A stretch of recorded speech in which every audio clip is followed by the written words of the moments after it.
আসসালামু আলাইকুম। আজ আমি আপনাদের সাথে একদমই সহজভাবে জলপাইয়ের টক মিষ্টি আচারের রেসিপি শেয়ার করব। আর এই আচারটা কিভাবে বছর জুড়ে সংরক্ষণ করে রাখবেন তা আজকের এই ভিডিওতে বলে দিব। আশা করি আজকের রেসিপিটা আপনাদের কাছে অনেক সহজ মনে হবে এবং ভালো লাগবে। আর রেসিপিটা ভালো লাগলে চ্যানেলটি লাইক, কমেন্ট এবং সাবস্ক্রাইব করে আমার পাশে থাকবেন। তো চলুন শুরু করা যাক আমাদের আজকের রেসিপি। জলপাইয়ের আচার বানানোর জন্য আমি এখানে 2 কেজি জলপাই ভালোভাবে পরিষ্কার করে ধুয়ে নিয়েছি। আর এগুলোকে সিদ্ধ করার জন্য চুলায় একটি পাতিলে পানি দিয়ে জলপাইগুলোকে ঢেলে দিচ্ছি। এবার এগুলোকে 4 থেকে 5 মিনিটের জন্য সিদ্ধ করে নিব। তো আমার জলপাইগুলো সিদ্ধ করে নেওয়া হয়ে গেছে। দেখুন জলপাইগুলোর উপরে ফেটে এসেছে। যখন দেখবেন জলপাইগুলো এরকম ফেটে আসবে তখন বুঝে নেবেন আপনার জলপাই সিদ্ধ করে নেওয়া হয়ে গেছে। এখন আমি এগুলোকে ছাঁকনিতে ছেঁকে ঠান্ডা করে নিব। আচারে দেওয়ার জন্য আমি এখানে 4টি শুকনো মরিচ আর 2 টেবিল চামচ পরিমাণ পাঁচফোড়ন নিয়েছি।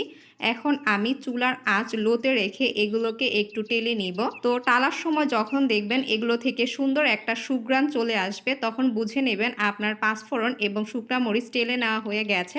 তো এবার আমি এগুলোকে একটু গুঁড়ো করে নিব। এদিকে জলপাইগুলো ঠান্ডা হয়ে এসেছে। এখন আমি একে একে সবগুলো জলপাই হাতের মধ্যে নিয়ে একটু চাপ দিয়ে ম্যাশ করে নিব। আর এগুলোকে খুব বেশি ম্যাশ করব না, যখন আচার বানাবো তখন এগুলো নাড়াচাড়া করার সময় অনেকটা গলে যাবে। তো আমার সবগুলো জলপাই ম্যাশ করে নেওয়া হয়ে গেছে। এবার আমি চুলার মধ্যে একটি প্যান বসিয়ে এর মধ্যে দিয়ে দিয়েছি 1.5 কাপ সরিষার তেল। এবার ফোড়নের জন্য তেলের মধ্যে দিয়ে দিয়েছি 2টি তেজপাতা, 6 থেকে 7টি এলাচ, 3 টুকরো দারচিনি, 3টি শুকনো মরিচ, 1 চা চামচ পরিমাণ পাঁচফোড়ন আর দিয়ে দিচ্ছি একটি রসুনের কুচি। এবার এগুলোকে ভালোভাবে নেড়েচেড়ে একটু ভেজে নিব। আর এ সময় যখন দেখবেন সরিষার তেল ফেনা হয়ে এসেছে এতে বুঝে নেবেন সরিষার তেল খাঁটি। তো এবার আমি এগুলোকে একটু নেড়েচেড়ে ভালো করে ভেজে নিব। তো যখন এগুলো ভাজা হয়ে যাবে তখন আমি এর মধ্যে দিয়ে দিচ্ছি জলপাই।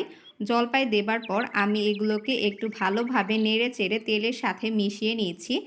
তো এই পর্যায়ে তেলের সাথে ভালোভাবে মেশানোর সময় এগুলোর মধ্যে যে এক্সট্রা পানি ছিল তা শুকিয়ে যাবে। এক্সট্রা পানি শুকিয়ে নেবার পর আমি এর মধ্যে দিয়ে দিচ্ছি স্বাদমতো লবণ, 2 কাপ চিনি আর দিয়ে দিচ্ছি 1 কাপ গুড়।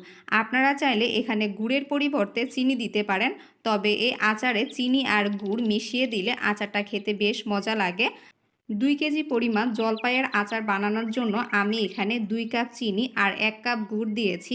স্বাদ অনুযায়ী আপনারা এখানে চিনি কম বা বেশি দিতে পারেন।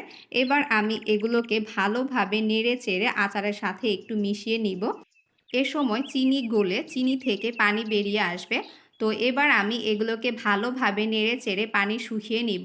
পানি শুকিয়ে আসলে এবার এর মধ্যে দিয়ে দিয়েছি গুঁড়ো করে নেওয়া পাঁচফোড়ন আর দিয়ে দিয়েছি 1/3 কাপ হোয়াইট ভিনেগার বা সিরকা। এই ভিনেগার দিলে আপনি বছর জুড়ে আচারটি সংরক্ষণ করে রাখতে পারবেন। আর যদি আচার সংরক্ষণ করতে না চান তাহলে ভিনেগার না দিলেও চলবে। এবার আমি ভিনেগার আচারের সাথে ভালোভাবে মিশিয়ে নিয়েছি। আর মেশানোর সময় যখন দেখবেন কড়াই থেকে এরকম আচারটা ছাড়িয়ে আসছে, লেগে যাচ্ছে না, তখন বুঝে নেবেন আপনার আচার হয়ে গিয়েছে। এবার আমি একটি এয়ারটাইট বয়ামে আচার সংরক্ষণ করে রাখছি। আর এই আচার আমি নর্মাল ফ্রিজে রেখে বছর জুড়ে সংরক্ষণ করে খেতে পারবো। তো আশা করি আজকের জলপাইয়ের এই টক মিষ্টি আচারের রেসিপিটি আপনাদের কাছে অনেক বেশি ভালো লেগেছে।